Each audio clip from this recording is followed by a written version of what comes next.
banget, apalagi ketika teman-teman nanti semuanya berminat untuk berkarir di dunia atau industri perbankan. Ini bisa menjadi entry knowledge bagi teman-teman untuk mendapatkan bekal apabila nanti misalnya ternyata memang tertarik untuk mengikuti interview, pasti mempunyai gambaran yang komprehensif mengenai perbankan, baik dari front-nya maupun ke back end-nya. Dan juga ini adalah salah satu boleh dibilang competitive advantage-nya teman-teman kalau misalkan bersaing dengan peserta yang lain yang belum mendapatkan pembekalan ini, pasti interviewer akan melihat teman-teman MBKM General Banking Program ini mempunyai nilai plus atau nilai lebih dibandingkan dengan teman-teman lainnya yang belum mendapatkan training dasar-dasar perbankan maupun dasar berkreditan retail ini. Mungkin itu saja dari saya mengawali pembukaan atau training dasar berkreditan kali ini. Mudah-mudahan teman-teman semuanya sehat, nggak ada gangguan dalam misalnya internetnya ataupun gangguan teknis yang lainnya, sehingga semuanya bisa berjalan dengan lancar. Itu saja dari saya. Terima kasih Pak Faisal, Mbak Anita yang sudah bersedia untuk menjadi trainer bagi Mas sharing kepada teman-teman. Jadi Pak Faisal dan Mbak Anita ini, Bu Anita ini memang sudah senior di bidangnya, sehingga teman-teman mendapatkan mentor atau trainer yang benar-benar berpengalaman. Terima kasih, selamat pagi. Assalamualaikum warahmatullahi wabarakatuh. Salam sejahtera bagi kita semuanya. Terima kasih Pak Luki. Waalaikumsalam warahmatullahi wabarakatuh. Baik, teman-teman semuanya, sebelum kita mulai sesi foto ini, kita yel-yel dulu ya, biar semangat. Masih ingat nggak yel-yelnya? Ya. Mohon untuk di open kameranya ya, teman-teman semuanya. Kita share screen dulu biar nanti kita sesi foto.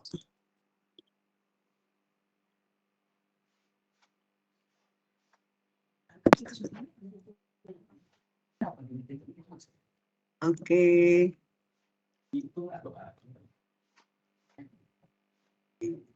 Belum banyak. Baik ya. 3, 2, 1. Semangat pagi. Semangat pagi. Semangat pagi. Apa kabar? Sukses luar biasa. biasa. Bank Mandiri, terdepan, terpercaya, tumbuh bersama Anda. Yes. Satu lagi, Mandirian, satu hati, Satu hati. satu mandiri. Satu mandiri. Satu hati. Ya, tepuk tangan Bapak Ibu, teman-teman semua untuk kita semuanya. Ya, baik ya, kita sesi foto bersama ya. Mohon untuk di open kameranya, teman-teman semuanya. Ya. Oke, kelihatan ya. Nah, banyak nih. Ya, Pak Faisal sudah kelihatan nih. Ya. Baik ya. Livin ya, teman-teman semuanya. Cheers, senyumnya ini namanya Livin Bank Mandiri. Ya, senyum. Cheers. Oke, 3, 2, 1. Krisna nggak kelihatan ya, Krisna? Ya, 3, 2, 1. Cheers. Oke. Bentar ya. Sekali aja Pak, 2 kali nih. Sebentar. Oke.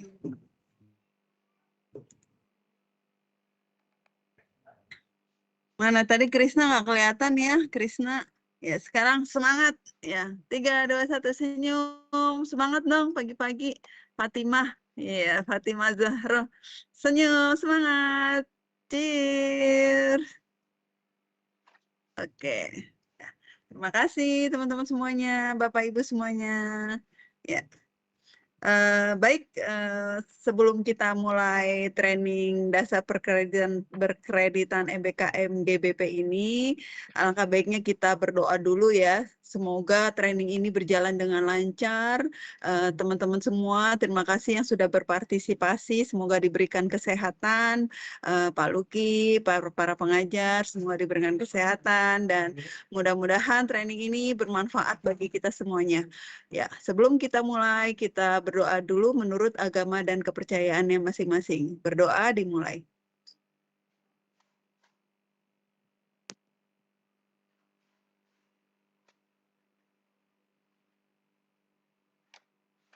Ya, amin. Berdoa selesai. Baik, selanjutnya kami persilakan kepada Pak Faisal untuk memberikan materi dan ilmunya, Pak. Terima kasih, Pak Faisal. Ya. Pak Luki, terima kasih, Pak Luki. Terima kasih, sehat selalu, Pak Luki. Terima kasih. Ya. Baik, Bu Rika, Pak Luki, terima kasih atas waktunya dan teman-teman semuanya. Assalamualaikum warahmatullahi wabarakatuh. Waalaikumsalam warahmatullahi Semangat. Selamat pagi. Terima kasih Bu Rika. Bu Rika, nanti untuk share materi dari Ibu atau dari kami, mohon maaf Ibu. Dari Bapak ya Pak, mohon maaf ya. Kita ada beberapa Oh, ya. training juga. Ya. Ya. Gak apa-apa ya Pak. Ya. Gak apa-apa. Ini saya coba share materinya ya. Suara saya terdengar jelas, teman-teman semuanya? Terdengar ya Pak. Terdengar Pak. Ya. Ini saya coba dulu share materinya, mohon ditunggu.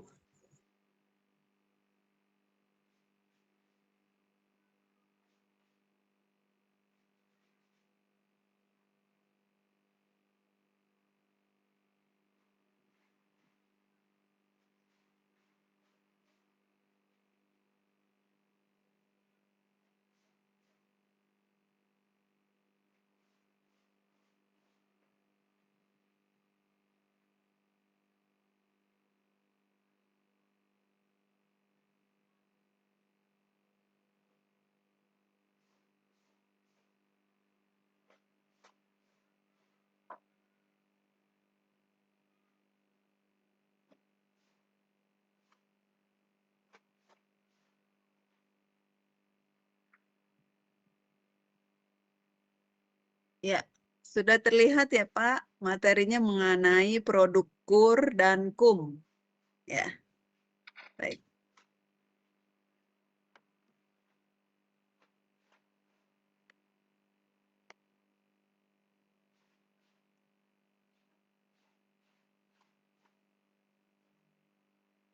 Sudah Pak, tapi Bapak suaranya nggak kedengeran.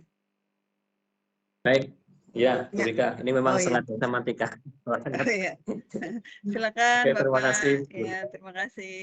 Bikin kami sharing materi untuk produk kredit mikroproduktif teman-teman. Mohon maaf ya, ada keterlambatan teknis. Jadi sempat mundur setengah jam lebih 6 menit ini teman-teman semuanya. Saya Faisal, saat ini saya bertugas di unit mikro banking cluster di Surabaya Basuki Rahmat 1. Ya, tadi ada beberapa teman-teman yang trainingnya ada di Surabaya ya, dan ini teman-teman dari seluruh Indonesia ya, betul ya, nasional. Jadi selamat bergabung dengan training di Bank Mandiri, teman-teman semuanya. Untuk pagi ini materi ada 2 sesi ya teman-teman ya, untuk kredit KUR dan kredit KUM. Nah, itu ada 2 sesi, nanti sesi pertama dari jam 8 sampai dengan jam 10 sebelum coffee break ya, nanti akan saya bawakan materinya. Lalu sesi kedua nanti dengan Bu Anita untuk sesi selanjutnya. Ya, jadi saya mulai dulu dengan sesi 1 ya.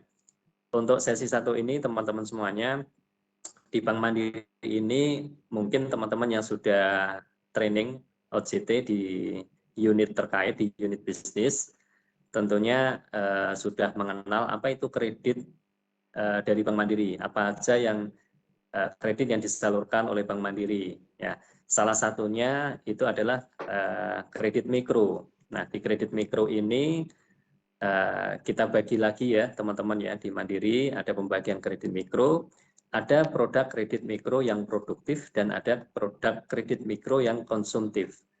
Nah, kali ini saya akan membahas kredit yang produktif untuk kredit segmen mikro, di mana Bank Mandiri ini mempunyai 2 produk untuk yang produktif, yaitu kredit usaha rakyat atau disingkat KUR, lalu kredit usaha mikro yang disingkat KUM.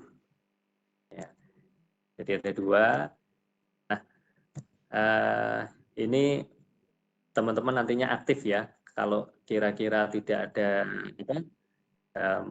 belum ada yang jelas atau yang mungkin butuh penjelasan, monggo silahkan teman-teman nanti bisa langsung bertanya ya. Intinya training ini kita buat happy and fun learning ya. Jadi teman-teman bebas silahkan nanya pada saat saya membawakan ada yang materi yang belum teman-teman mengerti, monggo silahkan nanti teman-teman bisa bertanya. Nah, oke, Mbak. Di kredit mikro produktif ya teman-teman yang tadi saya jelaskan ada 2, yaitu kredit usaha mikro KUM dan kredit usaha rakyat ya, di mana basis ekosistem ini kita strategi apa sih yang ada di Bank Mandiri dalam hal penyaluran kredit KUM dan KUR ya. Jadi ada 3 bahasan yang agenda di sesi kali ini. Jadi membahas apa itu KUM, apa itu KUR, lalu guideline akuisisi KUM KUR-nya, terus berbasis ekosistem, ada business case, yang ketiga adalah strategi bisnis mikro produktif. Nah, harapannya apa nanti di training ini ya? Harapannya nanti seluruh peserta teman-teman memahami bisnis mikro banking, lalu bisa memahami konsep dasar kredit mikro produktif, lalu memahami guideline akuisisi KUR, KUM berbasis ekosistem dari business case. Ya. Nah, apa definisi dari usaha kredit kecil dan menengah atau UMKM itu? Nah, di sini teman-teman bahwa kita bagi ya, usaha itu ada 3. Jadi usaha mikro, ada usaha kecil, lalu ada usaha menengah. Nah, apa yang diarti dari usaha mikro itu? Jadi usaha mikro ini dengan kekayaan bersih kurang dari 50 juta.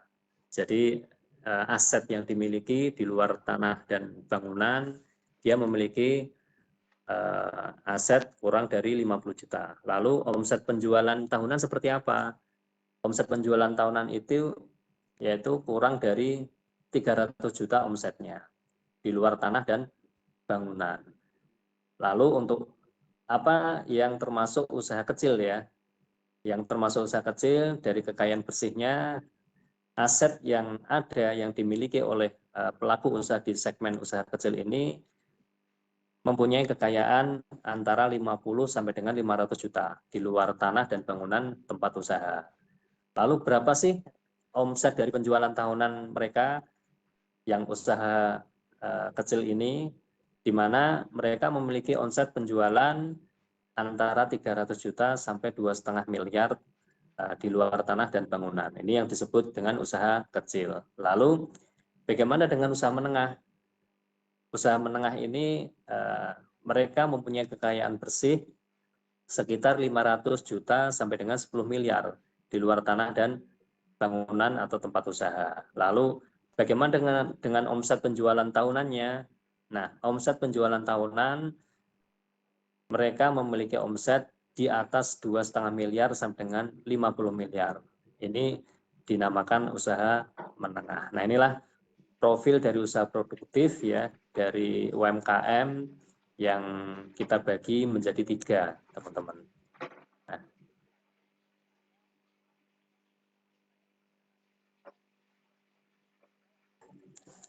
Untuk produk segmen mikro sendiri, teman-teman ya, yang tadi saya jelaskan di depan bahwa kita ada kredit produktif dan konsumtif, di mana produk KUM atau KUR ya itu termasuk produk dari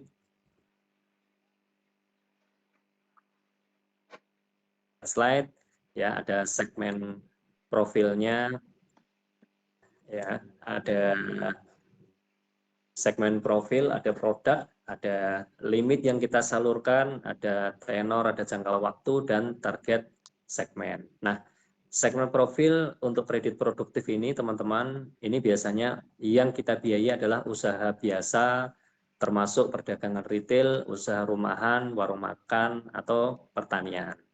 Lalu, di mana saja lokasi penyaluran kredit ini biasanya memang konsentrasi kita di pasar tradisional atau kecenderungan dengan memiliki kecenderungan penghasilan yang fluktuatif atau musiman. Nah, ini segmen-segmen profil dari mikro, teman-teman semuanya. Lalu berapa sih limit yang kita salurkan untuk segmen produktif ini, baik itu KUM maupun KUR? Nah, limit yang kita salurkan untuk kredit usaha mikro atau KUM itu di limit maksimal bisa sampai dengan 500 juta. Lalu untuk kredit usaha atau KUR ya, kredit usaha rakyat, itu limit maksimal adalah di 500 juta. Jadi baik itu KUM maupun KUR itu sama. Jadi limit sampai dengan 500 juta. Berapa jangka waktu yang kita berikan ya? Kita ngambil kredit sebesar 500 juta maksimalnya. Berapa sih jangka waktu yang boleh diambil untuk kredit KUM baik KUM maupun KUR? Nah, KUM KUR ini kita mempunyai limit jangka waktu sampai dengan 60 bulan atau 5 tahun, teman-teman.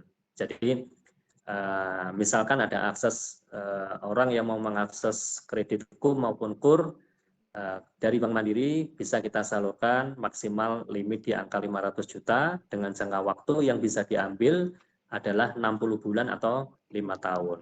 Nah, jenis kredit KUR sendiri itu kita bagi dua ya, namanya ada kredit investasi, di mana kredit investasi ini maksimal jangka waktu 5 tahun. Lalu ada kredit modal kerja atau KMK, ya, di mana KMK ini dia maksimal sampai dengan 38 bulan. Ya. Nah, target apa saja ya yang dari segmen mikro ya, baik itu KUM ataupun KUR, syarat-syaratnya adalah di mana UMKM ini sudah memiliki usaha yang sudah berjalan minimal 2 tahun di lokasi dan bidang usaha yang sama. Ini untuk persyaratan dari kredit KUM. Lalu bagaimana dengan persyaratan kredit KUR, di mana UMKM ini atau pelaku individu dia sudah mempunyai usaha yang sudah berjalan minimal 6 bulan dan belum memperoleh kredit usaha bunga komersial. Jadi kredit KUR, teman-teman, ini di tahun 2023 itu mempunyai ketentuan yang baru, di mana orang yang mau akses kredit KUR, dia tidak diperbolehkan, orang yang bisa mengakses KUR adalah betul-betul individu yang belum pernah mengakses kredit untuk modal kerja, usaha, atau investasi dengan bunga yang komersial. Nah, ini tidak diperbolehkan. Yang boleh mengakses KUR adalah betul-betul individu yang belum pernah mengakses kredit dengan suku bunga umum atau suku bunga komersial. Ini sebagai salah satu syarat ya, contoh ketentuan KUR di tahun 2023.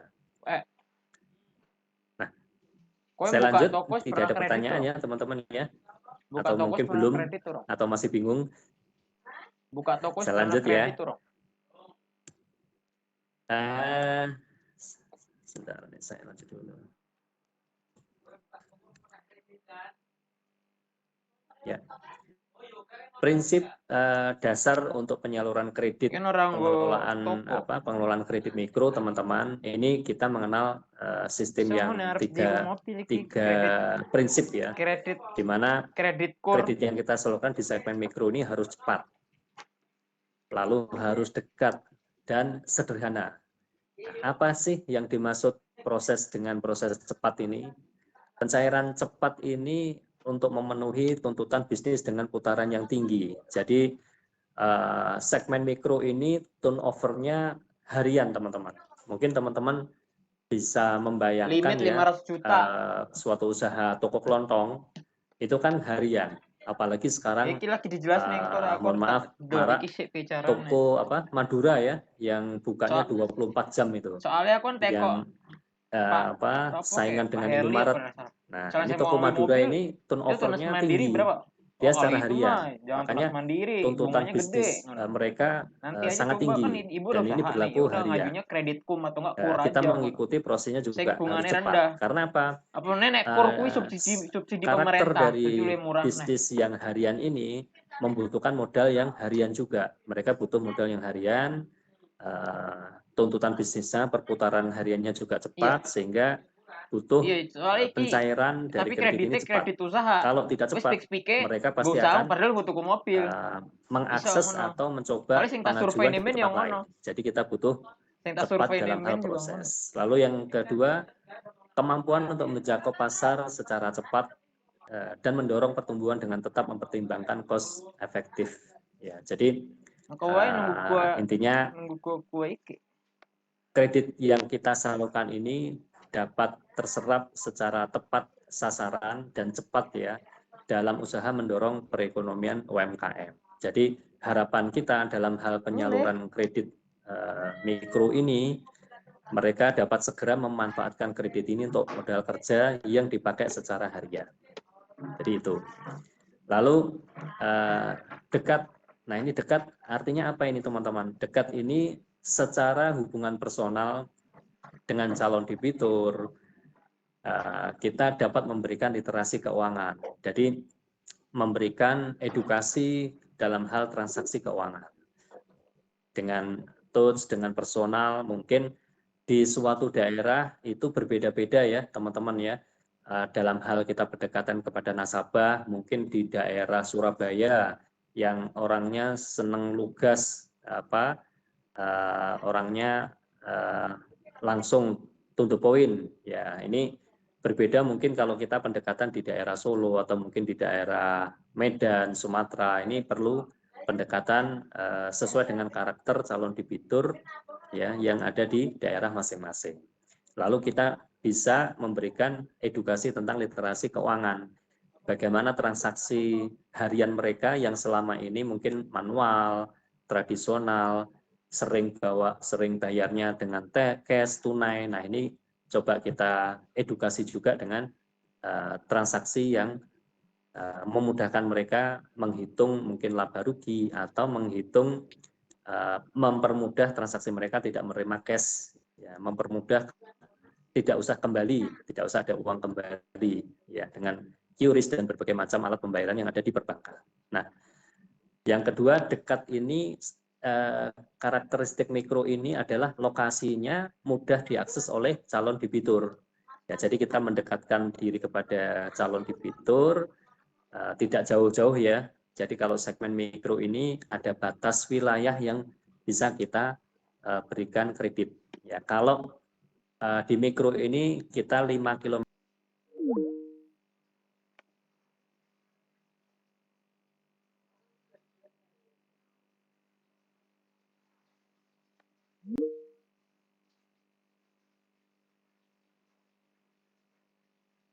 Teman-teman, mohon maaf, ini materinya masih muncul di layar. Sekarang nggak muncul, Pak. Tadi muncul kok, Pak. Itu nggak betul ya? Oh ya, sebentar. Ini lepas materinya.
Mohon maaf, ini sudah muncul ya teman-teman ya, untuk materinya ya. Sudah, Pak. Oke, ya, mohon maaf. Saya lanjut kembali teman-teman. Jadi tadi sampai di mana tadi ya? Lokasi ya teman-teman ya. Lokasi kita harus mendekatkan diri kepada calon debitur. Ya, kita nggak jauh-jauh dalam hal penyaluran kredit mikro ini teman-teman. Jadi kita batasi sampai 5 km lingkungan terdekat dengan cabang. Sehingga kalau di luar 5 km kita harus agak effort dalam hal maintain, dalam hal rutinitas kita maintain debitur ini agak kesulitan. Jadi memang kita lebih dekat kepada calon debitur. Lalu yang ketiga, kita punya hubungan baik dengan stakeholder yang menjadi kekuatan 1, kekuatan 2, dan business case. Jadi saat ini teman-teman, prioritas Bank Mandiri ya, mungkin teman-teman pernah mendengar di Bank Mandiri itu ada K1, ada K2, ada business case apa itu ya. Tadi mungkin ada yang pernah mendengar seperti itu. Nah, kita memang sekarang saat ini fokus untuk penyaluran kredit mikro ini adalah dengan menggandeng mitra kita ya, dengan menggandeng perusahaan yang sudah kita biayai, di level corporate namanya ya. Jadi turunan dari corporate, perusahaan corporate itu sampai dengan level mikro itu bisa kita biayai dan itu lebih aman serta menjadi prioritas kita saat ini Bank Mandiri dalam hal penyaluran kredit mikronya. Ya, jadi ada kekuatan 1, K1, ada K2, dan ada business case. Business case itu setiap cabang Bank Mandiri memiliki business case.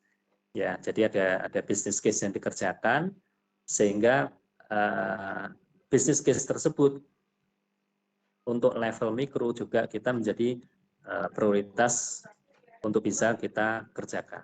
Ya, jadi sumber pencairan kita, sumber booking kita yang utama saat ini Bank Mandiri adalah dari 3 ini. Jadi K1, K2, dan business case. Lalu yang ketiga apa sih prinsip dasar kita ya, yaitu secara sederhana. Jadi proses aplikasi mulai dari persyaratan kredit itu mudah dipenuhi oleh debitur. Ya, jadi kadang-kadang ada calon debitur itu tanya, ini saya mau akses perbankan sulit atau enggak ya? Selama ini saya nggak pernah nabung, saya nggak pernah mengajukan kredit. Ya, hampir mungkin masyarakat yang belum pernah akses, mereka jadi ragu. Ya, ini bank itu kayaknya sulit ini untuk diakses. Ya, persyaratannya banyak sekali yang harus dipenuhi. Nah, di mikro ini betul-betul kita sederhanakan untuk persyaratan-persyaratan kredit ya yang calon debitur atau calon nasabah akan mengajukan kredit di segmen mikro. Ya. Teman-teman, sampai dengan slide ini tidak ada pertanyaan kira-kira? Saya lanjut dulu ya kalau tidak ada pertanyaan. Nah, apa saja sih yang menjadi kunci sukses bisnis mikro itu, teman-teman? Jadi ada 3 hal ya yang harus kita perhatikan dalam hal penyaluran kredit mikro, teman-teman. Ya, ini khususnya bagi kepala unit atau yang mempunyai kewenangan dalam hal memutus kredit mikro. Jadi 3 hal ini yang harus kita pegang untuk menyalurkan kredit. Ya, jadi apa itu? Jadi tepat pilih, ya, tepat hitung, dan tepat urus. Ya, apa sih yang dimaksud tepat pilih itu, teman-teman? Jadi tepat pilih itu sebagai kepala unit kerja itu kita harus bisa mengoptimalisasi ya potensi yang ada di setiap wilayah berdasarkan business case serta turunan dari K1 dan K2. Jadi kita seperti kalau teman-teman sering mendengar ini ya, ada Jenderal Sun Tzu, mungkin di Google ya, itu dia seorang jenderal yang betul-betul luar biasa dalam hal strategi peperangan, gimana caranya memenangkan peperangan terhadap lawan. Nah, ini kita juga ada strategi ya teman-teman ya dalam hal memenangkan persaingan strategi dalam hal penyaluran kredit. Kita satu adalah kita harus pinter-pinter memapping wilayah. Ya, wilayah kita itu di mana, posisi cabang kita ada di mana, gimana kita lihat persaingan di sekitar itu, lalu potensi apa, potensi usaha yang bisa kita kerjakan. Nah, saat ini yang tadi saya katakan di awal bahwa Bank Mandiri adalah fokus untuk mengerjakan dari bisnis turunannya, yaitu K1, K2, dan bisnis case. Lalu yang kedua, tepat pilih ini kita harus betul-betul memilah calon nasabah atau calon debitur itu kita mengakuisisi dari potensi ETB. Apa tuh ETB? Yaitu ETB itu singkatan dari existing to bank, di mana nasabah ini sudah menjadi nasabah Bank Mandiri. Jadi mereka yang sudah pernah mengambil kredit ya di kita dan kreditnya masih berjalan, itu tentunya dalam hal perjalanan usahanya dia membutuhkan kredit lagi, membutuhkan tambahan modal, sehingga dia akan mengajukan kredit di Bank Mandiri atau namanya top up kredit. Nah, inilah yang disebut dengan existing to bank atau ETB, teman-teman. Jadi nasabah atau debitur yang sudah mempunyai rekening atau rekening pinjaman di Bank Mandiri ya, ini yang kita sebut dengan ETB. Lalu melalui top up yang tadi, jadi top up nasabah pengajuan top up kembali atau refill. Refill ini misalkan debitur yang punya pinjaman di Bank Mandiri, dia dulu mengakses kreditnya itu 50 juta. Dia mau ambil 50 juta lagi limitnya. Ini yang namanya refill atau isi ulang ya, teman-teman. Kalau isi ulang galon itu kan airnya atau takarannya sesuai dengan galon tersebut. Sehingga di Mandiri sama, refill, isi ulang kredit, limitnya 50, dia mau ambil 50 kembali. Ini namanya refill. Lalu kawan lama apa ini kawan lama ya? Bukan friend lama atau konco lawas ya, kalau bahasa Jawanya. Jadi kita juga mengenal kredit kawan lama. Kawan lama ini adalah mereka yang dulunya pernah punya kredit di Bank Mandiri, sudah lunas posisinya, dan dia mempunyai track record histori pembayaran yang lancar. Ini namanya kawan lama, dia masuk ke kawan lama. Lalu ada NTB, with Kasa. Jadi NTB with Kasa apa ini? NTB with Kasa adalah new to bank singkatannya. Jadi nasabah yang nasabah baru yang baru kita akuisisi dengan transaksinya, usahanya dia ada di Bank Mandiri. Ini namanya NTB with Kasa. Jadi nasabah yang mempunyai transaksi usahanya melalui Bank Mandiri, melalui rekening Bank Mandiri, ini namanya NTB with Kasa. Jadi inilah prioritas yang bisa kita biayai teman-teman agar aman. Makanya kita harus tepat pilih siapa saja nasabah atau debitur yang akan kita biayai. Lalu selanjutnya adalah disiplin dalam radius akuisisi yang tadi saya sampaikan, bahwa satu cabang katakanlah di Mandiri ini ada cabang di Mer ya, di Surabaya Mer Timur. Nah, di wilayah cabang Mandiri yang di Mer ini dia harus akuisisi 1 kilo, yang utama adalah 1 kilo di area lingkarannya cabang Mer ini. Dia belum boleh jauh-jauh dulu. Lalu sampai dengan 5 km ring area di wilayah Mer. Jadi dia harus keliling di area wilayah tersebut. Kalau kejauhan nanti susah maintainnya. Ya misalkan ada sesuatu yang debitur itu mau bayar angsuran atau mau top up yang tadi ambil lagi atau apapun yang kebutuhan dengan perbankan, itu kita tidak cepat dalam hal menangani karena kejauhan. Ya, katakanlah tadi di cabang Mer atau dia mau ternyata ada calon nasabah di daerah Gresik ya, di daerah Gresik dekat Lamongan lagi ya. Jadi agak jauh ya teman-teman ya, dan itu luar biasa jauh kalau kita maintain ke sana karena segmen mikro ini butuh kecepatan dalam hal apapun, baik itu prosesnya, memaintain atau apapun ya, intinya dengan kedekatan nasabah memudahkan mereka juga bisa cepat tertangani. Lalu fokus terhadap target market. Jadi yang tadi di awal di atas kita target marketnya apa saja sih yang bisa kita biayai dari segmen mikro ini. Jadi kita harus fokus kepada target market yang ada.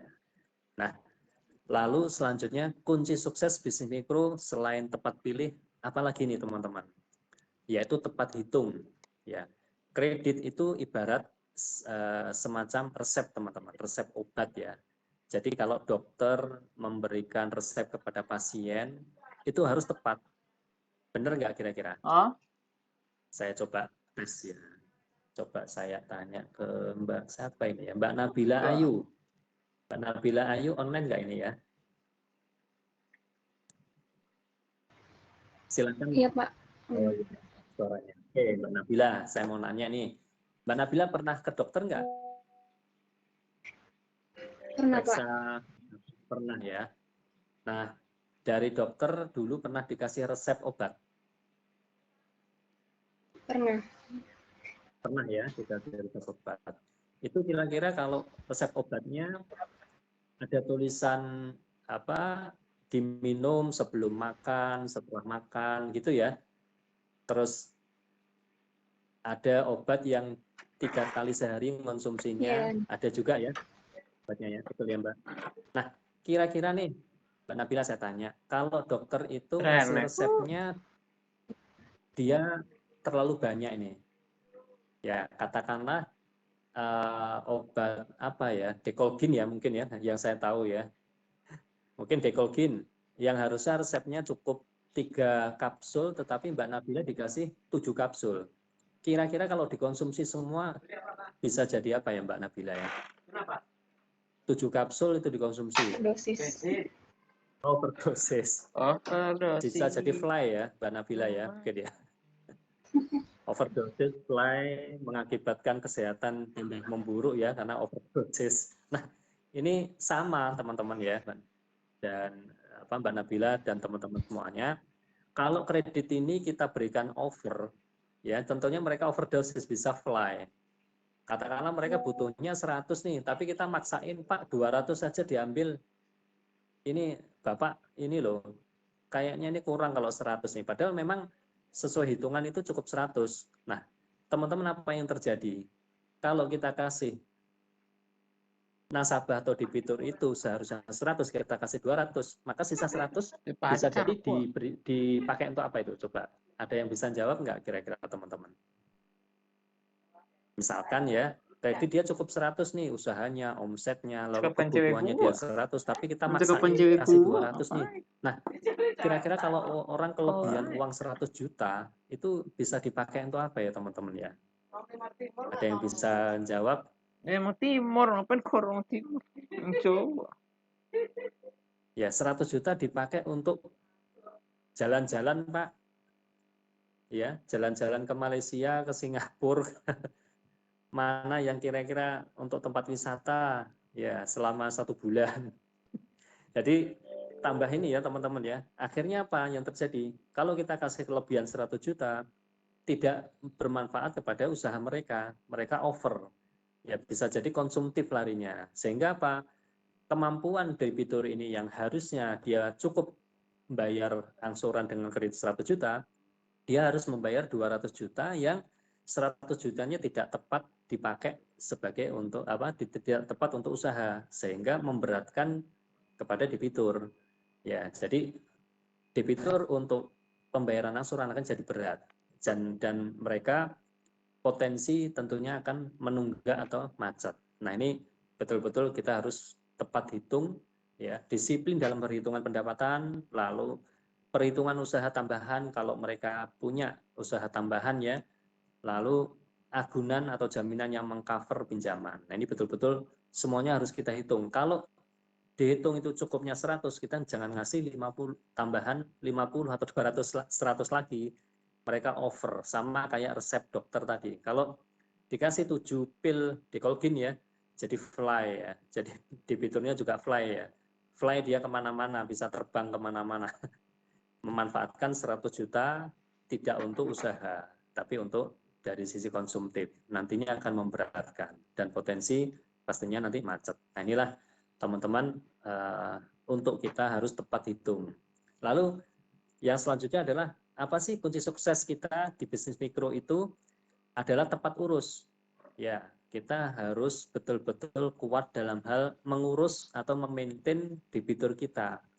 Dalam hal memaintain ini kita bisa disiplin welcome call. Apa ini maksudnya welcome call? Welcome call adalah pada saat pencairan kredit teman-teman, kita akan cross check, akan kita verifikasi ya. Ada tim yang bisa memverifikasi kepada debitur, betul nggak peruntukannya untuk usaha. Jadi kita tanya lagi nih teman-teman. Kita konfirmasi kembali setelah kredit cair, itu kita tanya debiturnya atau nasabahnya, Pak, Bu, kemarin katanya mau mengakses kredit usaha ini untuk beli ruko sebelahnya, betul nggak? Dicek aja nanti, betul nggak untuk beli ruko? Ternyata enggak ya, dipakai untuk beli mobil. Waduh, ini tambah beli mobil ya, untuk jalan-jalan Pak. Nah ini yang harus kita verifikasi, namanya welcome call. Setelah kredit cair kita harus tanya kembali kepada debitur, betul nggak peruntukannya. Lalu kita harus rutin melakukan relationship kepada debitur ya teman-teman. Setelah kredit kita cairkan, kita harus rutin ya mengunjungi debitur, paling enggak kalau debitur kita kunjungi adalah 6 bulan sejak kredit kita cair. Ya, kita lihat perkembangan kreditnya setelah 6 bulan itu betul-betul berkembang enggak ya. Contoh kayak tadi Toko Madura yang buka 24 jam. Dia akses kredit 50 juta untuk beli bahan pokok ya untuk dijual kembali. Nah, kita cek nih, betul nggak nambah waktu kita datang awal saat kredit mau kita cairkan, omsetnya itu sekitar 3 juta per hari. Nah, harapannya apa? 6 bulan kemudian omset itu pasti lebih dari 3 juta per hari. Nah, mungkin dia bisa sampai 4 juta per hari atau bahkan sampai dengan 5 juta per hari. Nah, ini kita berhasil dalam hal penyaluran kredit setelah 6 bulan usaha itu berkembang. Nah, ini yang harus kita cek kembali kepada nasabah atau debitur, usahanya sudah mulai berkembang atau enggak. Lalu kita ada sistem juga yang bisa ngecek melalui micro mobile system ya teman-teman. Lalu ada namanya RTTA. RTTA itu atau Risk Threshold Trigger Action, di mana dari tim mandiri ada yang tim risk ya. Tim risk itu melakukan review kredit yang rutin setelah kredit kita cairkan. Mereka juga review kredit, betul nggak penyalurannya, betul nggak pada saat debitur dicairkan ini untuk yang bersangkutan atau mungkin hanya pinjam nama, betul nggak kira-kira jaminannya ini mengcover, atau betul nggak kira-kira pada saat kita cairkan ini debitur atau nasabah ini layak untuk kita biayai dan lain sebagainya ya, yang bisa dicek oleh tim risk melalui RTTA. Jadi RTTA ini setiap bulan rutin kita adakan sebulan sekali untuk mereview ya, sama seperti Teams ini ya, mana-mana aja debitur yang mengalami kendala nunggak, mengalami kendala pembayaran macet sehingga dia masuk ke list RTTA, sehingga kita bisa mereview debitur itu seperti apa, sehingga tidak pada saat nanti kita mau mencairkan atau menyalurkan kredit kembali, kita bisa mengambil pelajaran dari debitur yang nunggak ini. Nah, ini namanya RTTA. Kita rutin adakan review kredit debitur sebulanan ya kalau RTTA itu. Nah, sampai kunci sukses bisnis mikro ini kira-kira ada yang mau ditanyakan teman-teman? Aman ini sepertinya ya. Atau ngantuk semua ini? Coba tes nih. Jangan-jangan ngantuk ini. Atau ada yang ketiduran. Ya, mudah-mudahan teman-teman bisa menyimak ya. Kalau kira-kira tidak jelas, silakan ayo kita discuss. Santai saja ya teman-teman ya. Monggo tanya saja. Saya tambah senang ini. Banyak nanya juga, saya juga belajar teman-teman ya. Jadi tidak usah malu-malu. Kalau ada yang kurang jelas, yuk tanya aja. Siapa tahu nanti dari teman-teman semua ini ada yang calonnya direktur ini. Lihat wajah-wajahnya ini, ada wajah optimis calon direktur Bank Mandiri masa depan. Ya. Oke, saya lanjut ya teman-teman ya. Pak, izin bertanya Pak. Ya, silakan. Iya Pak. Perkenalkan, saya Dimas dari Universitas Brawijaya. Saya mau nanya Pak, Iya, Mas apa Dimas. untuk yang tadi kan katanya setelah penyaluran KUM dan ya penyaluran mikrokredit itu kan dilakukan monitoring kira-kira dananya itu beneran dipakai buat usahanya dia atau enggak ya Pak. Nah misalkan ditemukan nih setelah proses monitoring ternyata dananya itu enggak dipakai buat usahanya. Nah itu tindak lanjut dari apa ya micro banking sendiri itu gimana sih Pak setelah dapat temuan seperti itu? Oke, baik. Wah, ini Mas Dimas ini kayaknya juga punya ilmu risk ini ya. Punya ilmu perkreditan ini. Langsung apa bisa memahami ya Mas. Kenapa ini? Apa Bank Mandiri sudah menyalurkan tapi tidak tepat sasaran. Ternyata dipakai untuk konsumtif ya Mas Dimas ya tadi ya. Misalkan tidak sesuai. Nah, apa yang dilakukan Bank Mandiri untuk misalkan tidak tepat seperti itu ya. Kalau di segmen mikro Mas Dimas, selama debitur itu kita sederhana ya Mas Dimas ya. Jadi selama debitur itu kadang-kadang kalau tidak tepat dalam hal penyaluran pasti dia rata-rata akan terjadi tunggakan atau telat bayar angsuran. Ya, sehingga pasti akan kita cek dan dicek ternyata memang betul Mas Dimas tidak dipakai untuk modal tambahan usahanya dia. Tetapi Pak untuk apa Pak? Untuk nikah lagi. Waduh, untuk nikah lagi. Atau mungkin untuk apa? Beli mobil ini saya pakai jalan-jalan. Akhirnya apa? Pasti akan mengalami ini hambatan atau kelancaran dia dalam hal pembayaran. Nah, tindakan apa yang bisa kita lakukan? Tindakannya ya pasti satu, kita akan secara pendekatan personal ya dengan nasabah atau debitur menanyakan, loh Pak, Bu, dulu ini kan kita berikan kredit ini harusnya masuk ke usahanya Bapak Ibu, ya harusnya untuk beli beras di Bulog ya, untuk dijual kembali. Ini kenapa kreditnya diberikan kepada calon istrinya untuk nikah? Nah, ini kan nggak tepat. Ya, jadi pasti akan kita lakukan persuasif atau tindakan satu, misalkan debitur itu sampai dengan menunggak lewat hari ya, biasanya sebelum jatuh tempo angsuran 2 hari sebelum itu kita pasti akan mereminder debitur. Tapi kalau sampai dia lewat hari pasti akan kita lakukan penagihan.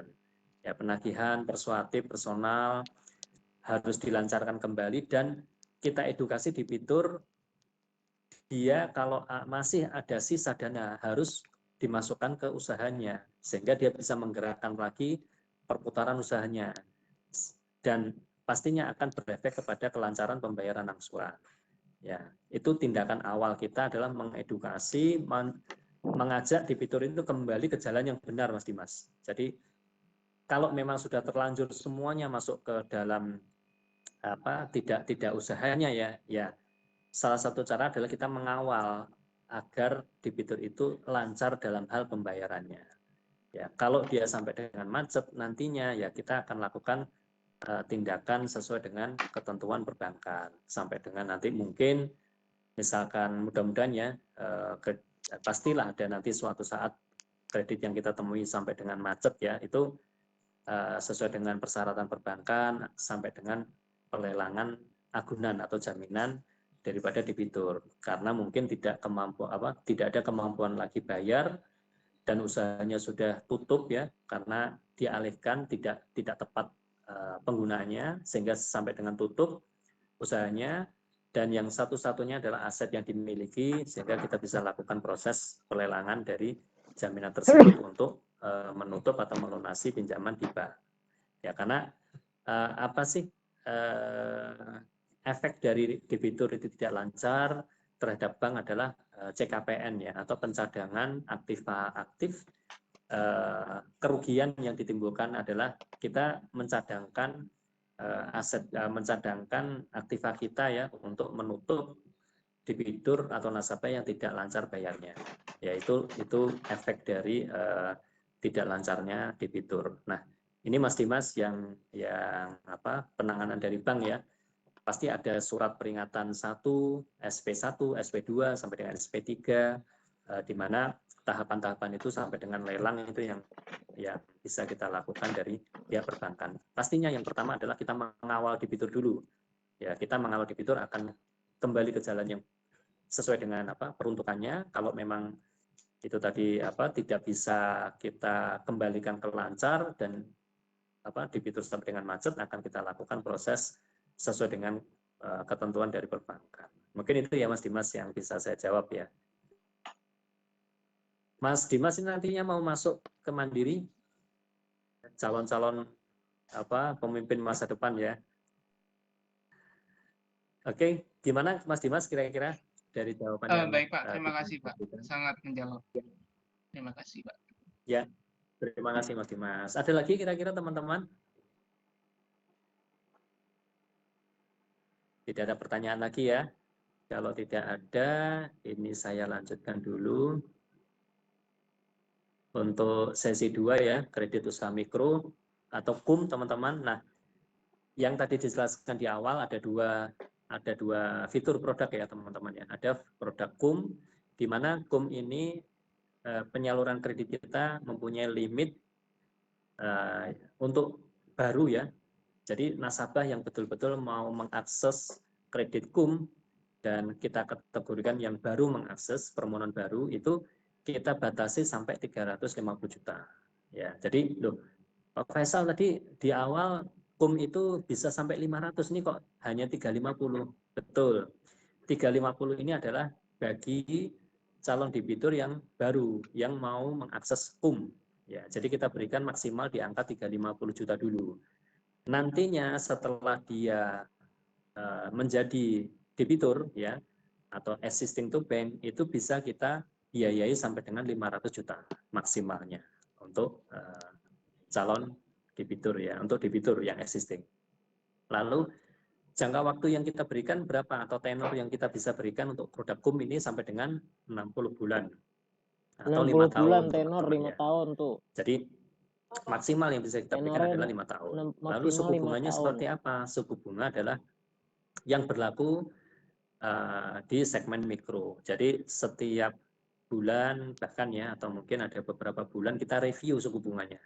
Kira-kira bersaing enggak dengan suku bunga dari bank lain atau penyalur kredit di sekitar kita. Ini bersaing enggak? Nanti pasti akan direview oleh tim kantor pusat sehingga Bank Mandiri mengeluarkan suku bunga khusus untuk KUM. Lalu apa saja sih biaya yang timbul pada saat orang mau akses KUM ini, yaitu Tapi kan satu pastinya ada biaya materai sesuai dengan ketentuan ya. Lalu ada biaya notaris kalau kita melakukan pengikatan kredit ya atau PPAT, pengikatan agunan, ini kita harus ada biaya notaris yang kita keluarkan.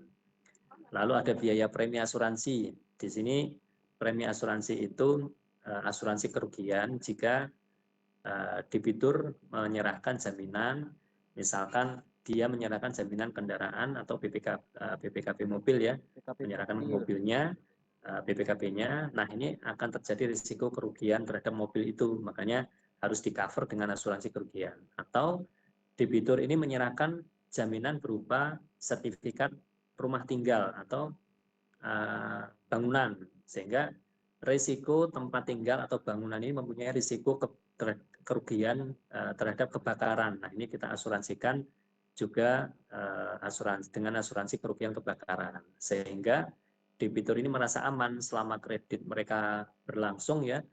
Terjadi musibah kerugian, misalkan kehilangan mobil atau kebakaran, debitur ini dapat menerima santunan sesuai dengan premi yang dibayarkan. Jadi ada perlindungan asuransinya. Nah, jadi merasa lebih aman dalam hal pengambilan kredit ya debitur. Lalu biaya apa saja sih yang timbul? Ada biaya yang dibebankan kepada calon debitur yang harus dibayar paling lambat pada saat penandatangan perjanjian kredit. Namanya biaya provisi kredit dan biaya administrasi kredit. Ya, itu dibebankan kepada calon debitur pada saat dia pengajuan proses kredit. Nah, ada biaya apa lagi? Biaya yang telah disetorkan ya, itu tidak dapat ditarik kembali oleh sebab apapun ya. Jadi debitur ini karena sudah fix dia mau mengambil kredit ya, lalu biaya yang telah disetorkan ke bank itu tidak dapat selama proses pengajuan dan itu sudah mau proses pengajuan itu tidak bisa ditarik kembali karena sudah melakukan proses dari tahapan kredit ya, teman-teman. Saya lanjut lagi ya, teman-teman ya. Nah, apa saja sih syarat-syaratnya, lalu agunannya seperti apa dalam hal kita mau mengakses KUM ini, teman-teman. Ya, RAC-nya seperti apa, risk acceptance kriterianya seperti apa. Yang jelas adalah yang bisa akses kredit KUM ini orang Indonesia. Ya, gimana kalau Sintayong mau akses kredit nih untuk mengembangkan timnas? Ada yang bisa jawab kira-kira? Sintayong ini orang Indonesia atau orang Bulak Banteng Surabaya ya? Jadi ya nggak bisa ya teman-teman ya, harus orang yang warga negara Indonesia syaratnya. Lalu usianya berapa yang bisa mengakses KUM ini? Usia yang bisa mengakses KUM adalah minimal 21 tahun atau sudah menikah. Ya, jadi dan usia maksimal yang bisa kita biayai adalah 60 tahun, teman-teman. Jadi nasabah atau debitur, calon debitur itu kalau dia pertanyaan ya, kira-kira siapa yang bisa menjawab nih? Mungkin coba ya, saya ke Mas Ahmad Yasid. Online nggak ini Mas Ahmad Yasid ini? Iya Bapak, bagaimana? di surat izin usaha ya. Ini mau saya nanya nih ya, Mas, kira-kira kalau umur saya 18 tahun, Berapa nanti kapan? Ya, umur saya 18 tahun, saya punya usaha. Sebenarnya perlu rangannya ke Dari orang tua, Aku saya juga bertapa ikut orang tua. pas kerja neng bang, gue bertahu itu dia 12 ya, survei Mas Yasid usia 18. kacang lah istilahnya rap. Sudah punya usaha gede nih dari orang tuanya. Lalu dan selepas SMA langsung menikah Mas Yasid ya. Karena nggak betah ya, udah ta'aruf ya, udah ta'aruf, ini calonnya juga sudah minta nikah, dinikahi. Nah, sudah menikah, tapi usianya masih 18 tahun Mas Yasid. Kira-kira Mas Yasid bisa nggak untuk mengajukan kredit KUM ini? Kalau dilihat dari persyaratan dokumen, usia 18 itu seharusnya sudah mempunyai KTP ya Pak. Terus sudah ada surat nikah dan juga pastinya kalau udah menikah udah punya kartu keluarga. Terus kalau memungkinkan, dia kan udah mulai usaha, itu pasti kalau usahanya taat pajak pastinya udah punya NPWP dan keterangan usaha. Jadi berdasarkan persyaratan dokumen sudah memenuhi Bapak. Mantap jawabannya, lengkap kali ya Mas Yasid ya. Jadi betul Mas Yasid, jadi kalau melihat di persyaratan dia, ini kan belum 21 tahun, masih 18, ya apa bisa saya mengakses KUM ya. Tapi kalau dia sudah menikah, ya, dia sudah punya keluarga dan sudah punya tanggung jawab, ini dia bisa mengakses kredit KUM. Ya betul Mas Yasid ya, terima kasih Mas Yasid.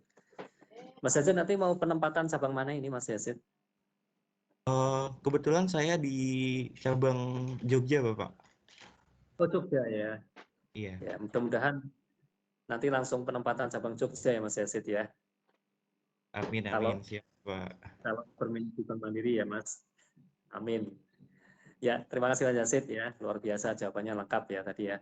Jadi itu teman-teman, mereka bisa mengakses KUM ya walaupun usia 18 tahun. Lalu apalagi sih syaratnya? Mempunyai usaha produktif, layak dan telah berjalan minimal 2 tahun ya. Di mana lokasi usaha itu dan tempatnya adalah bidang yang sama. Jadi misalkan bengkel di Jalan Ahmad Yani Surabaya, ya dia sudah berdiri di sana sudah 5 tahun, ya dan tidak pindah-pindah. Nah ini bengkel itu termasuk dalam hal yang layak yang bisa kita biayai, ya jadi kita verifikasi ya. Lalu bagaimana dengan kemampuan bayar atau debt burden ratio-nya, DBR-nya. DBR itu ya kemampuan bayar dari calon debitur harus maksimal di 35%. Ya dia misalkan ini dia pendapatannya setiap bulan itu 1 juta, teman-teman. Nah, teman-teman sudah bisa ngitung langsung berapa sih kemampuan bayarnya ya dari orang ini, calon debitur A ya misalkan ya, itu dikalikan 35% dari 1 juta. Ya, itulah dari kemampuan bayar 1 juta ini setelah dia kurangi mungkin dia punya angsuran di tempat lain atau untuk segala macam ya. 35% ini sudah kita hitung sisanya adalah untuk biaya hidup sehari-hari. Sehingga 35% kali 1 juta adalah maksimal dari debitur ini.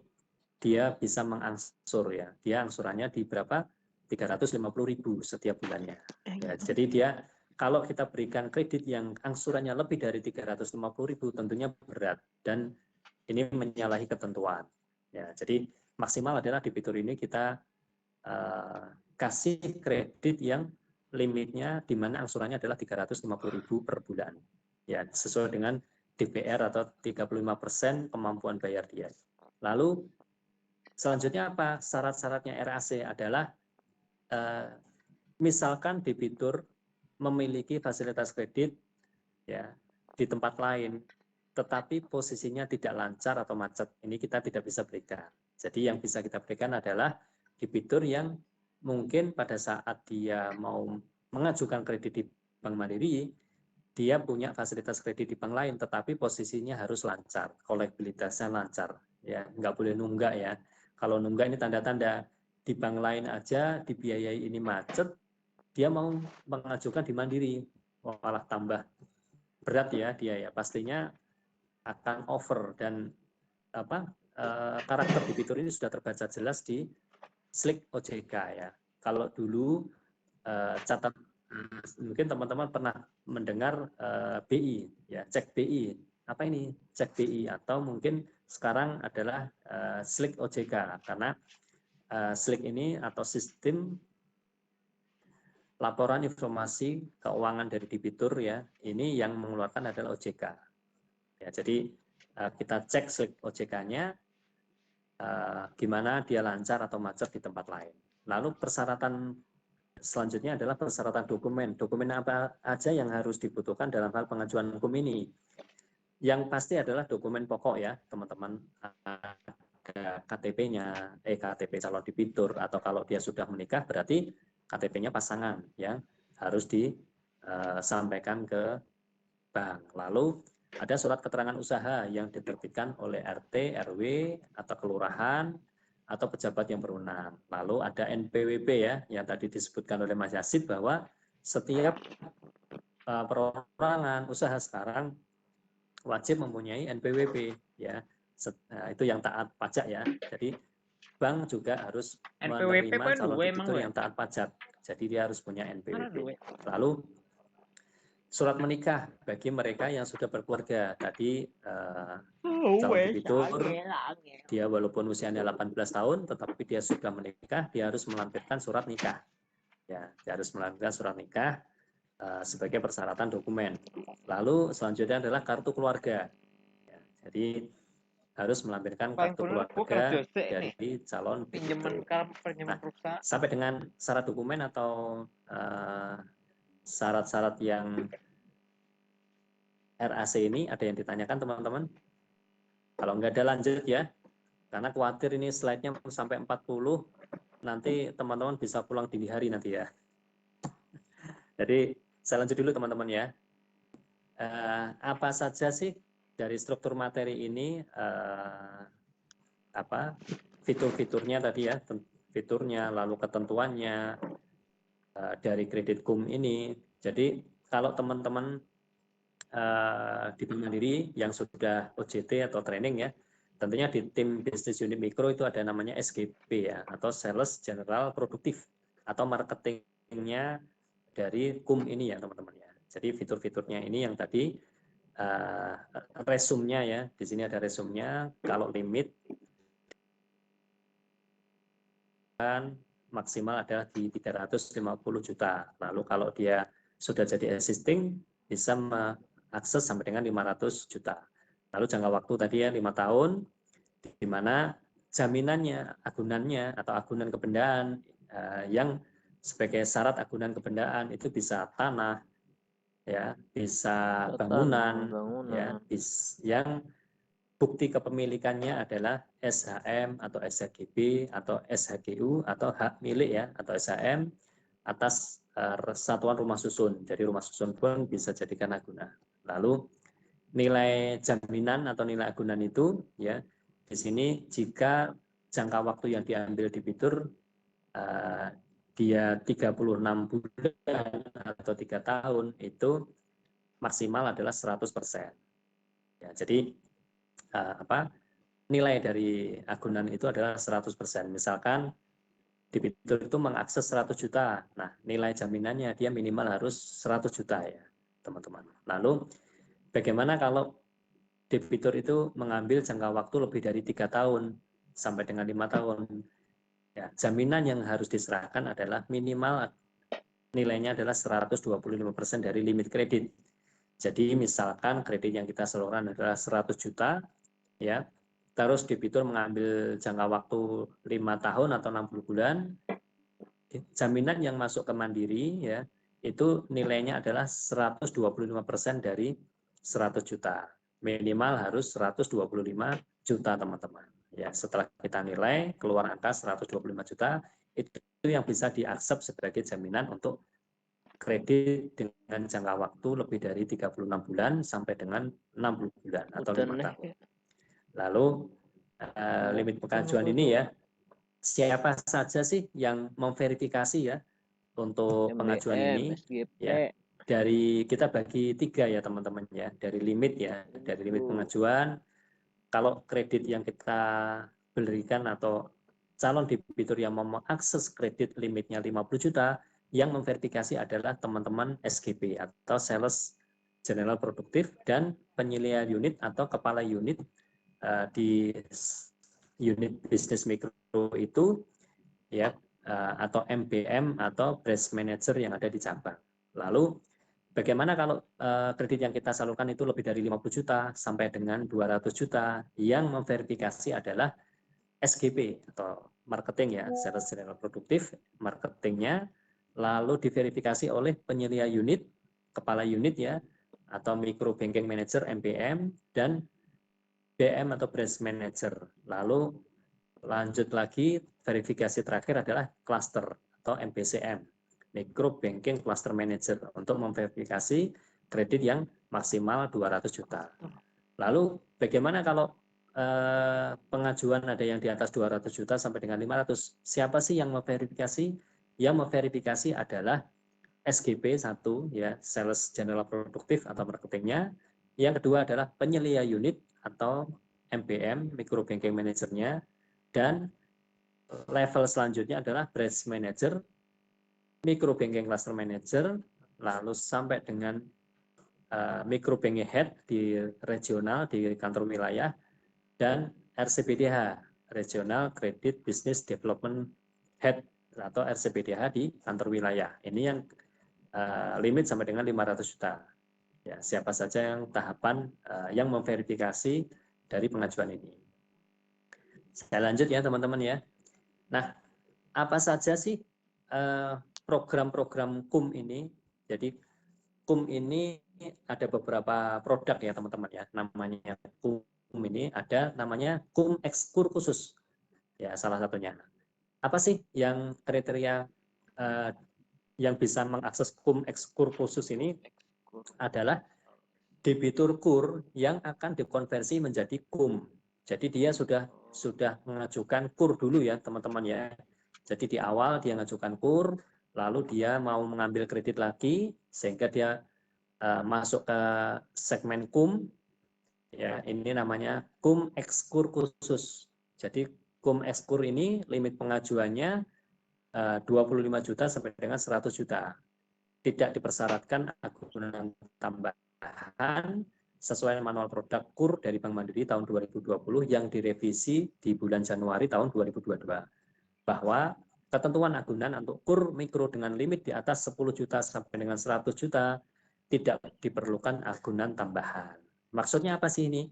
Misalkan gini, teman-teman. Dulu dia ngambil 50 juta, ya, kur, lalu dia mau ambil lagi kum sebesar 50 juta lagi. Tapi jaminan dulu itu hanya satu sepeda motor. Ya, tahun 2022 misalkan Scoopy ya, saya sebut merek aja ya. Misalkan tahun 2022. Nah, dia mau ambil kum ini harusnya kalau kum ini kan ada persyaratan yang harus dipenuhi, salah satunya adalah jaminan. Di mana kum ini dia dikatakan kum kum yang tanpa jaminan itu kum unsecure dan kum unsecure secure ya, unsecure dan secure. Itu batasnya adalah 25 juta. Jika debitur mau mengajukan kredit kum lebih dari 25 juta, maka dia harus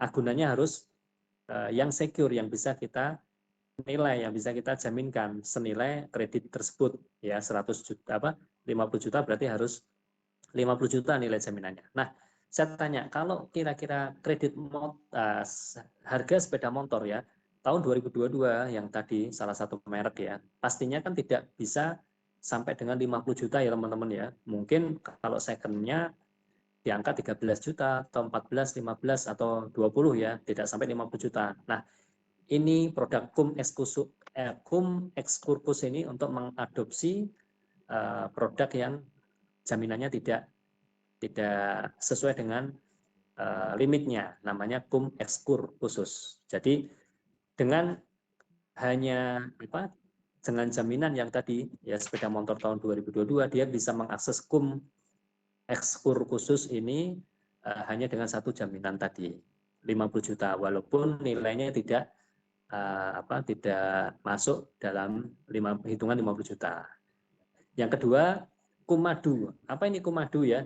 Ini macam-macam ini namanya ya. Ada kumadu. Nah, kumadu ini adalah penyesuaian ketentuan penyalur kum lebih dari 200 juta, di mana untuk mendorong pertumbuhan kum yang berkualitas. Jadi, unit atau cabang mikro yang memiliki potensi ETB atau existing to bank, top up, refill atau ekskur dan kawan lama, namun tidak memiliki marketing atau SGP senior dan SGP eksekutif, maka dapat melakukan akuisisi terhadap leads khusus yang kum madu ini. Jadi teman-teman, setiap marketingnya ya yang ada di unit mikro atau SGP, namanya Sales General Productive SGP ya, saya singkat SGP, memang SGP ya singkat namanya ya. Ini dia ada grade ya, ada grade mulai dari grade trainer, junior, lalu senior sampai eksekutif. Nah, ini mereka bisa mengakses limit sesuai dengan limit.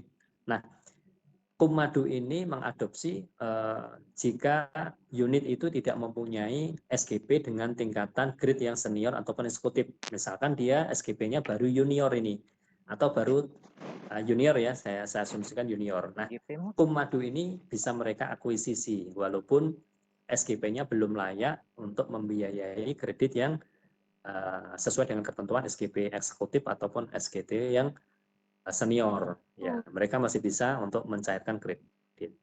Lalu yang ketiga adalah kum berisi. Apa ini namanya kum berisi? Jadi kum berisi ini adalah kum yang bebas biaya provisi dan administrasi. Apa saja sih termasuk kum berisi ini?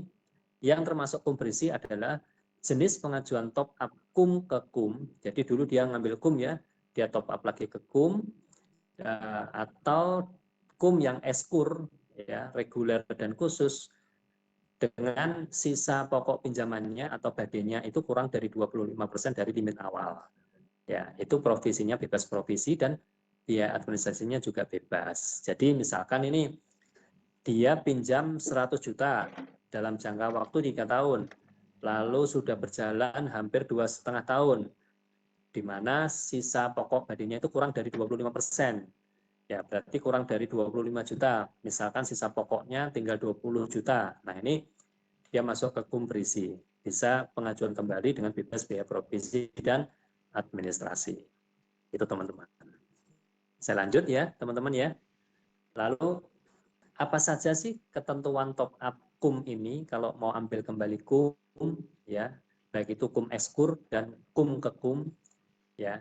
Top up yang pertama dan konversi kur ke kum yaitu di mana jika jangka waktu dia lebih dari 24 bulan, di mana kredit ini telah berjalan setengah tenor atau minimal 6 bulan. Lalu maksimal limit top up-nya yang bisa diambil adalah limit top up maksimal menjadi 100% dari limit sebelumnya atau refill. Lalu gimana persyaratan top up yang harus dipenuhi, yaitu kolektabilitas debitur harusnya memang lancar ya dalam 6 bulan terakhir ya, di kita lancar, lalu di bank lain juga lancar, itu kita bisa top up refill teman-teman ya. Lalu gimana yang itu kredit ya, saya ulangi ya, saya revisi, jangka waktu tenor kredit kurang dari 2 tahun ya, tadi saya bilangnya lebih dari 2 tahun, mohon maaf. Ini debitur yang kurang dari 2 tahun ya. Misalkan dia sudah jalan setengah tenor, lalu minimal sudah berjalan 6 bulan, dia bisa mengajukan kembali kredit sebesar 100% dari limit sebelumnya. Jadi namanya refill ya. Dia katakanlah tadi ngambil kreditnya 3 tahun ya, dia kurang dari 2 tahun atau minimal dia 6 bulan, dia bisa mengajukan kembali top up refill di limit 100 juta kembali. Ya, belum boleh sampai dengan 100 juta.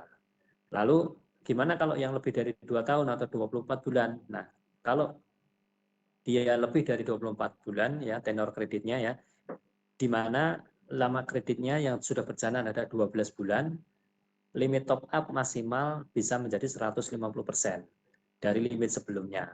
Ya, maksimal tetap di angka 500 juta. Lalu syaratnya juga harus lancar dalam hal pembayaran kreditnya, baik itu di Bank Mandiri ataupun di bank lain.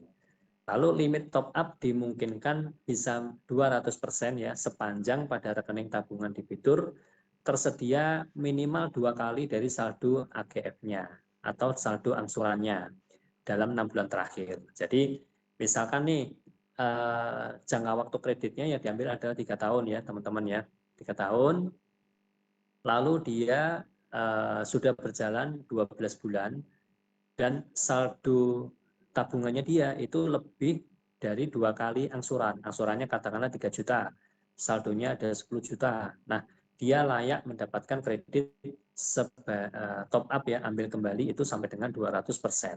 Dia bisa akses sampai dengan 200 juta. Katakanlah kalau dia 150 juta, ya, dia bisa ngambil 2 kali lipat menjadi 300 juta. Kalau persyaratan yang ini terpenuhi.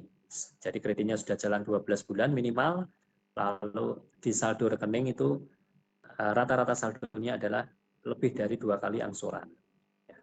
Terus itu yang untuk top up pertama ya. Bagaimana dengan top up kedua? Top up kedua, jika lama kredit telah berjalan ya, minimal setengah tenor atau kurang dari 12 bulan, lalu berapa sih maksimal limit top up yang bisa diambil? Limit top up maksimal menjadi 100% dari limit sebelumnya. Ya, sama kolektabilitasnya harus lancar kalau dia mau ambil kembali. Lalu jika lama kredit yang telah berjalan itu minimal 12 bulan, ya, dia bisa mengakses limit top up bisa sampai 2 kali lipat atau 200% dari limit sebelumnya. Maksimal limitnya adalah 500 juta. Nah, pertanyaannya, misalkan ini, sebelumnya dia ngambil kredit 300 juta nih teman-teman. Dia sudah berjalan 12 bulan. Kreditnya itu, ini top up kedua ya, 300 juta. Nah, kalau dia layak mendapatkan 200%, harusnya dia kan dapat 600 juta ya, karena dari 300. Nah, tapi ada batasnya, kredit mikro ini kita batasi sampai dengan 500 juta. Jadi walaupun dia ngambil dulunya 300, dia hanya mentok di, kalau dia mau ambil kembali top up, itu dia hanya mentok di limit 500 juta yang bisa kita biayai sesuai dengan ketentuan penyaluran kredit KUM ya teman-teman. Mungkin itu yang untuk ketentuan top up, baik itu top up pertama dan kedua. Nah, kira-kira ada yang mau ditanyakan sebelum lanjut materi selanjutnya, teman-teman? Aman ya, kira-kira ya. Sedikit lagi, ini sudah jam berapa ini? Jam 10 kurang ya. Jadi nanti insya Allah break sebentar, nanti dilanjut ke sesi 2 ya. Nah, saya lanjut dulu teman-teman. Peran Bank Mandiri dalam hal mendukung pertumbuhan pelaku usaha mikro ya dengan menyalurkan kredit KUM digital ya. Jadi kita selain manual teman-teman, Mungkin kalau manual ini atau reguler itu pengajuan prosesnya ada di cabang-cabang. Ya, kita Mandiri itu juga mengeluarkan kredit dalam hal digital atau KUM digital, teman-teman. Nah, ini memanfaatkan jalur KUM channeling, lalu yang kedua adalah seller financing, ya, yang ketiga adalah KUM talangan pembelian, yang keempat adalah KUM talangan tagihan. Di mana fitur-fitur dari KUM digital ini adalah dia tanpa jaminan ya, lalu suku bunganya tentunya bersaing, terus proses kreditnya juga cepat ya, SLA itu sampai dengan reject ya, kalau ada reject itu 3 hari saja. Lalu persyaratan dokumen sederhana, KTP dan foto selfie KTP itu sudah cukup dan tidak perlu datang ke cabang. Nah, ini keren ya. Kalau teman-teman gen X ya, gen X semua ini ya, yang sudah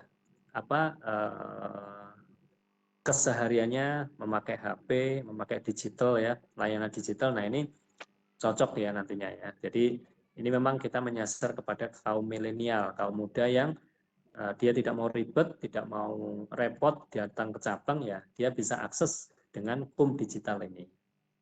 Ya, ini contoh ya, kalau KUM channeling atau seller financing ini ya, kita kerjasama dengan Shopee, selama ini sudah ada, lalu dengan Grab, dengan QRIS ya, lalu kalau KUM talangan ini kita kerjasama dengan LPG ya, talangan dengan perusahaan gas negara PGN, ya kita biayai KUM talangan. Ya, ini model kerjasama Mandiri dengan instansi-instansi untuk menyalurkan KUM digital. Ya, saya lanjut dulu.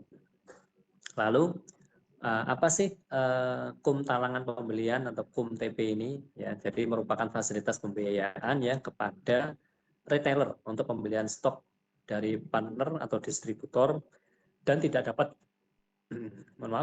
dapat ditarik tunai. Jadi ada beberapa kelebihan teman-teman untuk KUM talangan pembelian ini ya. Kelebihannya apa nih? Ya, yang disebutkan di awal ya. Dia tanpa jaminan. Lalu pemakaian kredit dapat dilakukan berulang kali, revolving namanya. Ya, jadi misalkan KUM talangan ini kita biayai, kita kasih kredit limitnya 25 juta. Dia hanya butuh 5 juta. Nah, dia masih ada sisa limit sebesar 15 juta yang bisa dipakai. Selama dia mengembalikan pinjamannya dia, itu bisa dipakai berulang kali. Ini namanya revolving ya.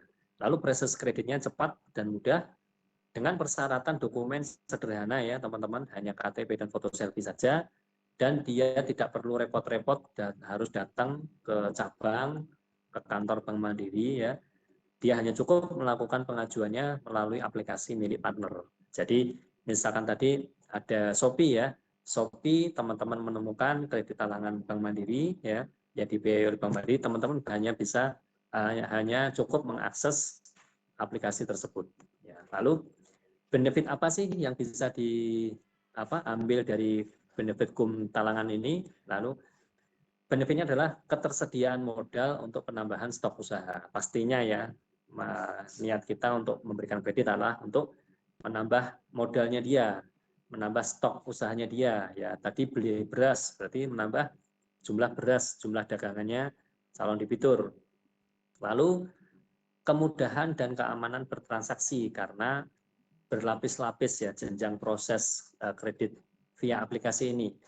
Ada verifikasi PIN, ada verifikasi notifikasi, terus mungkin ada yang pakai sidik jari ya. Jadi ada beberapa lapis untuk sampai dengan approval persetujuan kredit yang bisa kita berikan. Lalu bagi distributor apa sih benefit yang bisa diambil ya? Tadi bagi retailer ya yang di atas, untuk bagi distributor adalah kepastian mendapatkan dana hasil dari penjualan setelah barang dikirim dengan mengurangi risiko crash handling. Jadi distributor nih katakanlah dia penyalur tabung LPG ya, dia dibiayai oleh Bank Mandiri sehingga dananya yang pasti ada ya, jadi pasti dapat ya dari Bank Mandiri ya karena sudah ditalangi dari kredit yang kita salurkan. Terus ini adalah benefit yang didapat dari bagi retailer maupun distributor. Ya. Mohon maaf, suara saya masih terdengar teman-teman. Tadi ada gangguan sedikit ya. Terdengar, Pak. Oke. Baik, saya lanjut dulu untuk slide selanjutnya. Lalu fitur KUM talangan pembelian ini apa aja fiturnya? Fiturnya adalah limitnya hingga 25 juta ya. Yang terbaru teman-teman itu bahkan sampai 50 juta ya untuk kredit talangan LPG. Nah ini kita batasi dulu. LPG ini ada perjanjian khusus ya dengan Bank Mandiri, dengan PGN, penyalur Pertamina ya dalam hal penyaluran LPG ini bisa sampai akses 50 juta. Nah, untuk yang lain kita masih di angka 25 juta. Ya. Terus lalu bunganya cukup murah. Ya. Berapa sih bunganya? Bunganya adalah 1.000 per hari per pemakaian 1 juta. Ya, jadi cukup terjangkau teman-teman ya. 1 juta itu hanya kena Rp1.000 saja bunganya. Itu harian. Ya. Lalu dia jangka waktu fasilitasnya adalah 12 bulan dengan pilihan tenor pembayaran maksimal 30 hari. Ya, maksudnya adalah limit 25 juta ini kita berikan kepada retailer ya, kepada pangkalan LPG, di mana jangka waktu adalah 1 tahun saja ya, dengan jangka waktu pembayaran maksimal adalah 30 hari atau 1 bulan. Jadi misalkan kita berikan 25 juta nih, terus dia menggunakan hanya 10 juta saja ya dari limit 25 juta. Berarti pinjamannya yang dikenai bunga adalah yang 5 juta, yang 10 juta saja yang dipakai ya. Yang dipakai adalah 10 juta dari 25. Jadi yang dikenai bunga adalah yang 10 juta saja. Dengan jangka waktu pembayaran yang 10 juta itu tadi maksimal adalah selama sebulan. Yes. Dia ngambil katakanlah tanggal hari ini tanggal 2 ya, 2 November diambil kredit 25 juta, lalu dia memanfaatkan 10 juta dari 25 tanggal 2 hari ini, nanti tanggal 2 Desember dia wajib untuk mengembalikan pokok sebesar 10 juta tadi plus bunganya.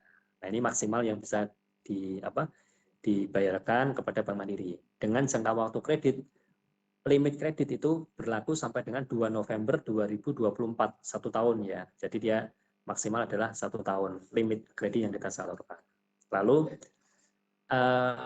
berapa sih yang bisa ngakses tadi ya? Usianya sama ya. Usianya adalah 21 tahun dan maksimal adalah 65 tahun untuk KUM talangan pembelian ini. Lalu tidak mempunyai pinjaman atau tidak mempunyai pinjaman dengan status kolektibilitas yang harus ya. Jadi debitur ini yang mau mengakses kredit KUM talangan ini kolektibilitasnya harus lancar di SLIK OJK. Tidak boleh yang nunggak ataupun macet. Mungkin itu untuk kriteria calon dari debitur. Saya lanjut ya teman-teman ya. Nah, strateginya apa sih yang bisa kita terapkan untuk mengakuisisi KUM talangan pembelian ini? Strateginya adalah ada beberapa strategi ya. Salah satunya nomor 1 adalah identifikasi potensi ya. Jadi kita bisa mengidentifikasi potensi dari value chain dan sarana order dari payment transaksi retailer ke distributor atau prinsipal. Jadi kita cek ini teman-teman, betul nggak transaksinya dia ya, transaksinya dia katakanlah dari LPG ya, dia setiap hari order 100 tabung gas melalui value chain aplikasi ya, Mandiri Value Chain ya, MVC namanya, itu aplikasi untuk pemesanan LPG. Nah, dia betul nggak transaksi 100 tabung gas per hari, itu kita identifikasi ya. Lalu penetapan model bisnis modelnya ya, jadi pembahasan detail terkait bisnis model penawaran produk ke partner ya, itu kita identifikasi oleh tim ya. Tadi ada kalau yang pertama identifikasi potensi itu diidentifikasi oleh MBH Micro Banking Head, lalu ada Area Head AH, lalu ada MPCM Micro Banking Cluster Manager, lalu ada BM atau Branch Manager atau kepala cabang.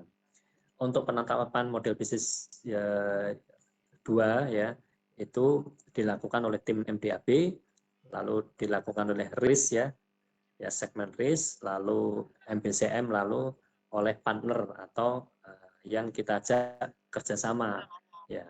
Itu penetapan bisnis model yang kedua. Lalu yang ketiga strateginya adalah strategi akuisisi mengenai tanda tangan NDA atau penyusunan penandatanganan perjanjian kerahasiaan antara bank dan partnernya. Lalu strategi akuisisi selanjutnya adalah strategi integrasi sistem. Jadi kita mengintegrasikan sistem ya dengan tadi ada Mandiri Value Chain ya atau MVC ya. Sistem itu kita integrasikan antara Bank Mandiri dan Pertamina, lalu dengan pangkalan yang mau mengakses kredit kum talangan ini kita sinergikan, kita integrasikan sistemnya. Lalu yang selanjutnya strategi akuisisi, di mana pra-implementasi ini adalah penandatanganan perjanjian kerjasama atau PKS antara Bank Mandiri dengan partnernya, dengan Pertamina ya. Lalu yang kedua adalah sosialisasi, lalu ada edukasi kepada sales partner dan retailernya, yaitu dilakukan oleh tim kantor pusat, dilakukan oleh MPH, lalu area head, dan partner sebagai PIC dari strategi pra-implementasi. Lalu strategi selanjutnya adalah implementasi dan monitoring. Bagaimana kredit yang sudah kita cairkan itu kita monitor penyalurannya. Itu melalui campaign bersama dengan partner, dengan Pertamina ya contoh, lalu monitoring dan evaluasi penyaluran kredit kum talangan pembelian. Jadi PIC-nya adalah yang melakukan adalah MBAB kantor pusat, ya tim RIS atau SMR, direktur, lalu ada partner yang melakukan review, monitoring dalam hal penyaluran kredit kum pembelian talangan atau kum TP ini. Ya, ini ada strategi akuisisi dalam hal kum talangan pembelian. Saya lanjut dulu ya teman-teman ya. Nah, ya udah selesai nih ya ternyata ya. Nah, teman-teman ini sesi kum ya yang saya bawakan ini sudah selesai tepat di pukul 10 teman-teman ya. Mungkin ini mundur ya dari jadwalnya, harusnya jam berapa ya tadi ya selesainya ya. Jam 8, oh iya pas ya, sampai dengan jam 10 ya. Nah ini pas persis jam 10, materi kum ini sudah saya selesai bawakan. Barangkali teman-teman ada yang belum jelas dari materi awal sampai dengan akhir ini. Kira-kira ada yang mau ditanyakan, sharing, silakan teman-teman mau nanya apa untuk materi kum yang saya jelaskan tadi. Kita belajar ya teman-teman ya. Ada yang mau disampaikan? Ada yang mau ditanyakan kira-kira?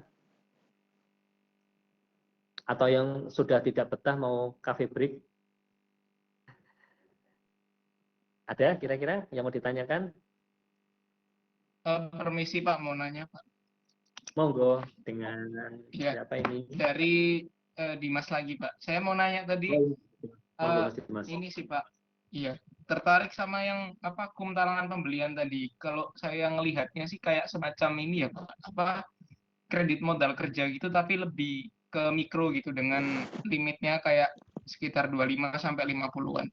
Nah, saya mau tanya Pak, untuk implementasinya dari Bank Mandiri sendiri itu sekarang sejauh mana sih Pak? Tadi kan Bapak mentionnya itu PGN. Nah, kira-kira untuk industri-industri lain atau model bisnis lain itu udah dijamah sampai mana gitu Pak? Implementasi dari talangan pembelian itu. Baik, terima kasih Mas Dimas ya, pertanyaannya luar biasa. Mungkin teman-teman coba cek di Shopee ya. Kita sudah kerjasama dengan Shopee, lalu dengan Grab ya. Lalu bisnis case yang tadi saya sampaikan Mas Dimas ya, itu kita punya contoh di cabang, kebetulan yang saya tangani adalah di wilayah Surabaya Basuki Rahmat. Ya, Basuki Rahmat 1 itu kita kerjasama dengan pihak Indogrosir juga. Ya, Indogrosir itu di mana sebagai tempat pulaannya orang-orang yang mau beli dengan harga retailer, harga murah. Ya, itu kita juga kerjasama dengan Indogrosir dalam penyaluran kum talangan. Lalu ada juga kita penyaluran, mungkin teman-teman kalau ada yang punya usaha bank print ya, mesin print cetak ya, search di Google mungkin ada namanya perusahaan bengkel print. Ya, bengkel print itu kita juga memberikan fasilitas untuk kum talangan kepada membernya Bengkel Lalu mungkin yang kita jajaki lagi banyak ya. Mungkin bahan bangunan juga ada teman-teman yang di daerah Ngawi, di daerah Madiun ya, itu kita kerjasama dengan penyalur bahan bangunan semen, itu kita juga menyediakan kum talangan. Nah, instansi-instansi atau perusahaan-perusahaan ini yang sudah bekerja sama dengan Bank Mandiri dalam hal kum talangan. Jadi ini semacam pay letter ya teman-teman ya. Mungkin kalau teman-teman di Shopee atau di GoPay ya kalau nggak salah ya, itu ada pay letter, ada pinjaman yang mudah diakses tanpa jaminan dalam hal hitungan menit atau hitungan jam itu sudah bisa dinikmati oleh pengakses tersebut. Tetapi dengan syarat memang dia harus member anggota dari instansi tersebut atau yang rutin yang memang sering terbaca transaksinya di aplikasi dari Shopee, dari aplikasi Bengkel Print, dari aplikasi Indogrosir, dari aplikasi beberapa toko bangunan yang kita biayai. Nah, inilah Mas, Bank Mandiri berusaha mendekatkan diri lagi kepada konsumen, terutama memang sasaran kita adalah teman-teman yang masih muda-muda ini, yang mempunyai bisnis dengan turnover yang tinggi dan memerlukan kecepatan akses perkreditan ya, tanpa ribet ya, tanpa dia harus datang ke cabang, tanpa dia harus melengkapi syarat-syarat yang manual. Ya, dia cukup dengan digital saja. Bank Mandiri sudah bisa hadir dalam hal pemenuhan kebutuhan modal kerjanya sampai dengan limit 25 juta. Bahkan yang gas tadi kita kerjasama dengan Pertamina itu bisa akses sampai dengan 50 juta. Mungkin itu Mas Dimas jawabannya. Ada gimana Mas Dimas kira-kira? Baik Pak, sudah sangat menjawab Pak. Terima kasih. Baik, sama-sama Mas Dimas. Teman-teman yang lain, ada yang mau ditanyakan? Kalau tidak ada lagi kira-kira? Kalau tidak ada, bisa saya akhiri ya sesi pertama KUM ini teman-teman. Terima kasih ya sudah mengikuti dari awal, walaupun tadi ada gangguan teknis di depan, ya mohon maaf ya. Tanpa mengurangi rasa hormat teman-teman, sekali lagi saya ucapkan terima kasih sudah sharing, sudah join untuk mengikuti training KUM ini di sesi awal yang nanti akan dilanjutkan sesi kedua oleh Bu Anita. Bu Anita mungkin sudah ada di sini ya, Bu Anita ya? Iya, Pak Faisal sudah hadir, Pak. Bu Anita sudah mengikuti dari awal nih Bu Anita, yang sudah tidak sabar akan memberikan materi KUR nantinya ya Bu Anita ya. Siap ya Pak Faisal. Ya, pasti. Matur nuwun, Pak. Nanti Bu Anita akan membawakan sesi kedua teman-teman ya. Ini nanti istirahat dulu atau lanjut lagi Bu Anita? Mau dilanjut atau break dulu? Aja, Pak. Iya, boleh. Break dulu aja terus lanjut ya. Teman-teman Break boleh dulu, ngopi-ngopi. Break dulu. Ya. Bu Rika Iya. biasanya break berapa menit ya Bu? 15 menit. Iya,